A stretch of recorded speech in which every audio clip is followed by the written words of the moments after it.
Assalamualaikum warahmatullahi wabarakatuh. Waalaikumsalam warahmatullahi wabarakatuh. Yang saya hormati Kepala Sekolah TK Perpuluhan Ibu Yulian Ningsih SPD. Selamat siang, alhamdulillahirobbilalamin. Pertama-tama marilah kita ucapkan bersyukur kehadirat Allah Subhanahu wa taala karena pada siang hari ini kita dapat hadir dalam kegiatan seminar ini untuk tugas calon guru penggerak angkatan 8 dalam keadaan sehat walafiat tanpa kurang satu apapun. Sholawat serta salam mari kita haturkan kepada Nabi Agung Muhammad SAW yang selalu kita nantikan syafaatnya di yaumul qiyamah.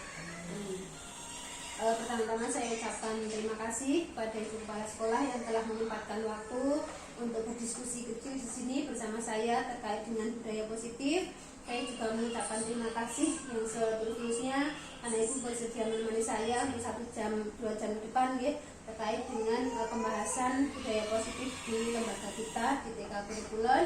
Dan nanti saya mohon untuk masukan ataupun saran dari Bu Yuli agar nanti budaya positif ini dapat kita terapkan di kelas kita masing-masing di TK Perpuluhan, dan semoga nanti dapat terlaksana dengan baik sesuai dengan tujuan pendidikan yang diinginkan. Bu Yuli mohon izin ya untuk siang ini saya akan menyampaikan terkait dengan konsep inti budaya positif. Nanti ada beberapa yang akan saya sampaikan, yaitu terkait konsep inti materi, kemudian perubahan paradigma, ada disiplin positif, kemudian kebutuhan dasar manusia, restitusi, keyakinan kelas, kemudian ada segitiga restitusi. Baiklah, saya mulai untuk seminar siang ini. Mari kita buka dengan membaca Bismillahirrahmanirrahim. Baik, saya mulai saja dulu terkait dengan seminar yang akan saya sampaikan.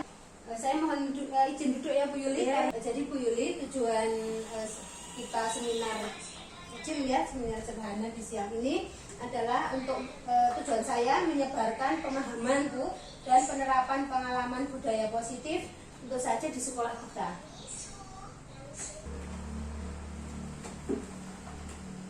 Bahasan yang pertama yang akan saya sampaikan Bu Yuli ini adalah konsep inti budaya positif. Nah, di sini konsep inti budaya positif itu ada perubahan paradigma belajar, kemudian disiplin positif, nilai-nilai kebajikan, kebutuhan dasar manusia, kemudian ada motivasi perilaku manusia, posisi kontrol guru, keyakinan kelas, dan juga segitiga restitusi. Jadi untuk pembelajaran dengan paradigma baru merupakan pembelajaran yang dirancang berdasarkan prinsip pembelajaran berdiferensiasi Bu, sehingga para peserta didik itu belajar sesuai dengan kebutuhannya berdasarkan tahap perkembangannya, kemudian sesuai teori psikologi modern untuk mewujudkan profil pelajar Pancasila. Nah, di sini terkait dengan paradigma ini, mengubah paradigma stimulus respon ke pendekatan teori kontrol. Itu nanti ada kaitannya dengan 5 teori kontrol Bu. Di sini tak jelaskan dulu. Di sini kan terkait dengan paradigma baru itu ada kaitannya dengan disiplin positif Bu. Jadi ini ada mengubah paradigma stimulus respon ke pendekatan teori kontrol. Nah, di sini ada stimulus respon, yaitu realitas atau kebutuhan kita itu sama, kemudian semua orang melihat hal yang sama. Ya, kemudian dari teori kontrolnya itu terkait realitas itu kebutuhan kita berbeda. Kemudian yang semua orang melihat hal yang sama, setiap orang memiliki gambaran yang berbeda. Kemudian untuk stimulus respon, ini kita mencoba mengubah orang agar berpandangan sama dengan kita. Kemudian dalam ini teori kontrol kita berusaha memahami pandangan orang lain tentang dunia. Kemudian di stimulus respon, perilaku buruk dilihat dengan suatu kesalahan. Sebagai suatu kesalahan. Kemudian di teori kontrol semua perilaku itu memiliki tujuan. Nah, dari sini kemudian ada disiplin positif. Ini terkait disiplin positif. Ya, disiplin positif yang akan kita bahas. Disiplin positif ini berasal dari kata disiplina yang artinya belajar. Disiplin mengacu pada disiplin diri yang memiliki tanggung jawab terhadap apa yang dilakukannya berdasarkan nilai-nilai yang diyakini. Kemudian disiplin positif juga merupakan salah satu cara penerapan disiplin yang bertujuan untuk menumbuhkan kesadaran serta memberdayakan peserta didik tanpa imbalan penghargaan atau reward, ancaman ataupun hukuman. Jadi sebagai pendidik, tujuan kita itu adalah untuk menciptakan peserta didik yang memiliki disiplin diri, Bu, dan sehingga mereka itu berperilaku mengacu pada nilai-nilai kebajikan universal dan memiliki motivasi intrinsik dalam perubahan perilaku ke arah yang lebih baik. Tentu saja disiplin positif itu kan kita membuat kesepakatan kelas atau keyakinan kelas, ya Bu. Jadi di keyakinan kelas itu kita berpacu pada atau bertuju pada nilai-nilai kebajikan, ya. Jadi nilai kebajikan ini adalah nilai yang disepakati, ya, disepakati bersama lepas dari suku, bangsa, agama, bahasa maupun latar belakangnya. Jadi kesepakatan bersama itu atau keyakinan kelas ini ada contoh nilai kebajikan institusi atau organisasi. Di sini ada profil pelajar Pancasila, yaitu beriman dan bertakwa pada Tuhan Yang Maha Esa dan berakhlak mulia, berkebinekaan global, gotong royong, mandiri, kreatif, dan bernalar kritis. Kemudian ini terkait dengan dari PYP, ya, Ibu Primary Years Program, itu ada toleransi, rasa hormat, kemudian ada integritas, mandiri, menghargai, antusias, empati, keingintahuan, kreativitas, kerjasama, percaya diri, dan juga komitmen. Kemudian untuk keterampilan hidup atau life skill, ini ada dapat dipercaya, lurus hati, kemudian mendengar yang aktif, jadi pendengar yang aktif, tidak merendahkan orang lain, dan memberikan yang terbaik dari diri, ya, dari diri sendiri. Dapat dipercaya, lurus hati, pendengar yang aktif, tidak merendahkan orang lain, dan memberikan yang terbaik dari diri. Selanjutnya, setelah nilai kebajikan ini, saya jelaskan lagi terkait dengan ini ada hubungannya dengan konsep dasar manusia, ya. Konsep dasar manusia adalah segala sesuatu yang kita lakukan untuk mendapatkan apa yang kita inginkan, Bu. Jadi seluruh tindakan yang kita lakukan memiliki tujuan tertentu, dan semua usaha terbaik yang kita lakukan adalah dalam rangka agar kebutuhan dasar kita itu terpenuhi dengan baik. Nah, ini ada dari kebutuhan dasar itu ada 5 dasar kebutuhan manusia, Bu, yang harus kita ketahui. Ini ada kebutuhan dasar yang pertama adalah bertahan hidup. Bertahan hidup yaitu ini macamnya ada makanan, pakaian, kemudian tempat tinggal, keamanan, dan kesehatan. Kemudian untuk kebutuhan yang kedua, kasih sayang dan rasa diterima. Jadi rasa diterima, dipedulikan, berbagi, kerjasama, menjadi bagian dalam kelompok, itu termasuk kebutuhan dasar manusia yang kedua, yaitu kasih sayang dan rasa diterima. Kemudian kebutuhan dasar manusia yang ketiga itu penguasaan. Di sini penguasaan itu maksudnya terkait dengan harga diri, keinginan untuk dianggap, kemudian memimpin, berprestasi, diakui, dan juga didengar. Nah, yang keempat itu kebebasan.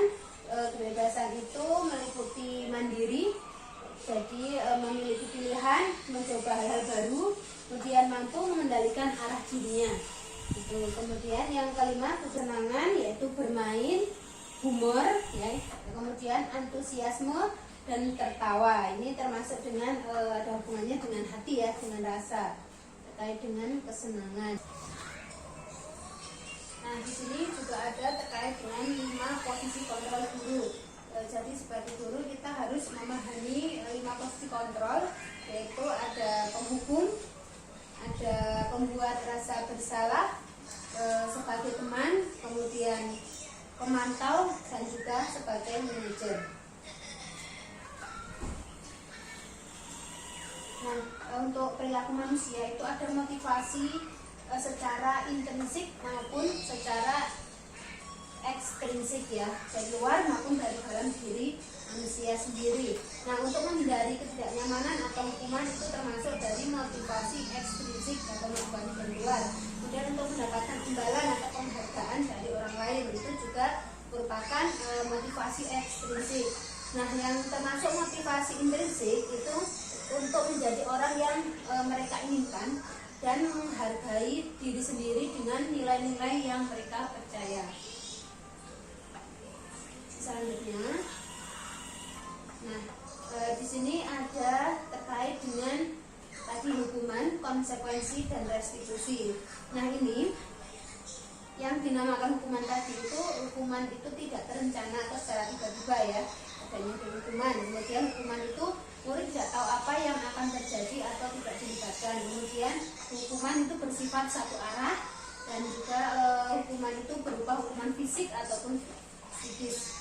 Kemudian untuk konsekuensi itu terencana atau disepakati dulu ya sesuai dengan peraturan, baru kemudian murid tetap dibuat tidak nyaman dengan adanya konsekuensi.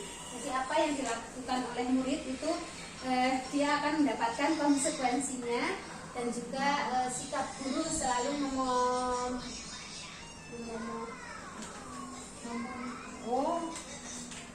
terkait dengan konsekuensi itu terencana, kemudian disepakati sesuai dengan peraturan. Jadi misalnya peraturannya sudah disepakati, jadi apapun konsekuensinya harus diterima oleh murid. Dan juga untuk murid tetap dibuat tidak nyaman dengan adanya konsekuensi. Kemudian sikap guru yang selalu memonitor murid, jadi murid merasa selalu diawasi oleh guru. Kemudian ada restitusi. Di sini restitusi itu proses menciptakan kondisi bagi murid untuk memperbaiki kesalahan. Nah, restitusi ini jadi guru nanti di sini berperan ya, jadi berperan untuk menawarkan kepada murid untuk memperbaiki kesalahannya, kemudian untuk proses kolaboratif ya yang mengajarkan murid untuk mencari solusi sendiri. Jadi kita menawarkan kepada murid untuk solusinya, misalnya murid melakukan kesalahan atau melanggar peraturan, apa solusinya itu kita harus tanyakan kepada murid. Ini diterapkan di TK saya Bu, di TK kita, dan nanti untuk penerapannya kemarin sudah saya coba untuk melaksanakannya, dan juga untuk kegiatan budaya positif ini sangat cocok atau sangat pas dengan sosial budaya kita, dan memang harus kita lestarikan di TK kita ya Bu, untuk budaya positif, penanaman budaya positif. Nah, kemudian untuk keterangan juga terkait dengan segitiga restitusi.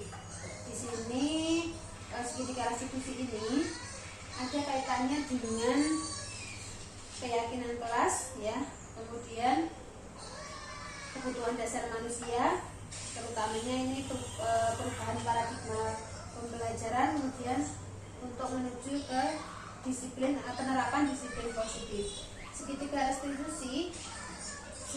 restitusi itu suatu proses dialog yang dijalankan oleh guru agar dapat menghasilkan murid yang mandiri dan bertanggung jawab. Ya, di segitiga restitusi itu ada 3 tahap atau 3 langkah, yaitu ada validasi tindakan yang salah. Di segitiga restitusi itu ada 3 langkah ya. Di segitiga restitusi itu ada tahap-tahapannya atau langkah-langkahnya ya. Tahap segitiga restitusi itu ada menstabilkan identitas, kemudian ada validasi tindakan yang salah, kemudian yang terakhir menanyakan keyakinan.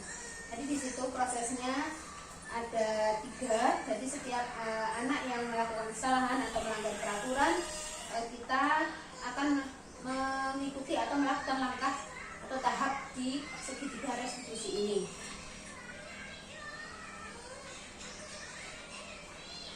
Nah, ini kan di sini ada tahap menstabilkan identitas, yaitu berdasarkan prinsip membuat kesalahan adalah bagian dari proses pembelajaran.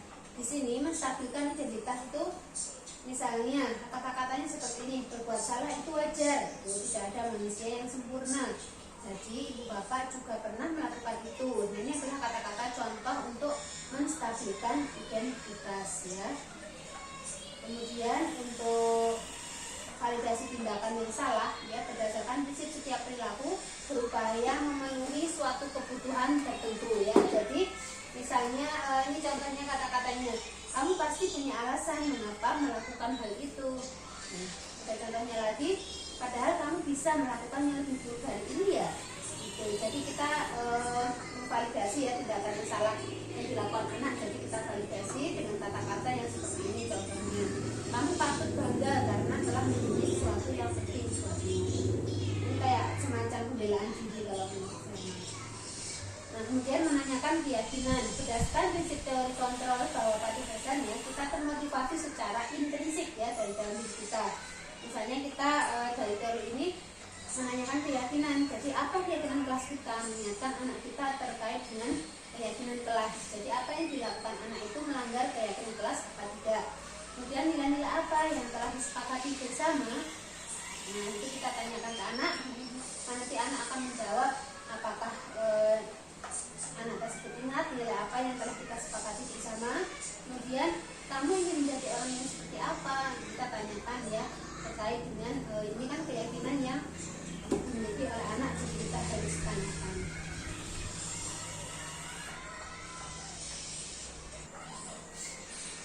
Nah, Bu Yuli, ini rencananya saya besok akan melaksanakan pembentukan atau pembuatan keyakinan kelas ya atau kesepakatan kelas bersama anak-anak, dan mohon dukungannya besok Bu, dan mudah-mudahan nanti dapat terlaksana dengan baik.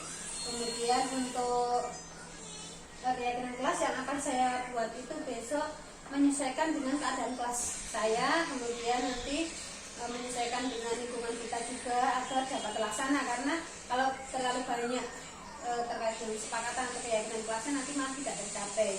Jadi yang akan saya laksanakan nanti besok ya, untuk besok pagi itu untuk keyakinan kelas di kelas B. Paling berapa nanti kesepakatan yang akan kami buat.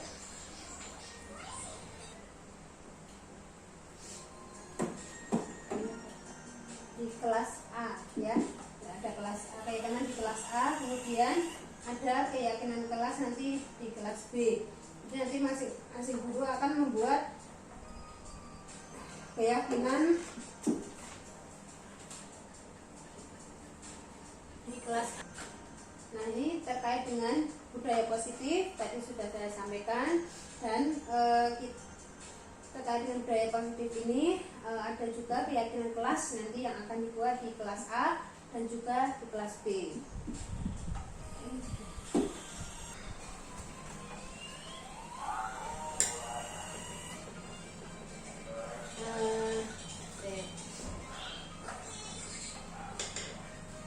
Saat ini saya sudah mempelajari dari konsep-konsep kunci-kunci daripada disiplin positif. Ya, di sini ada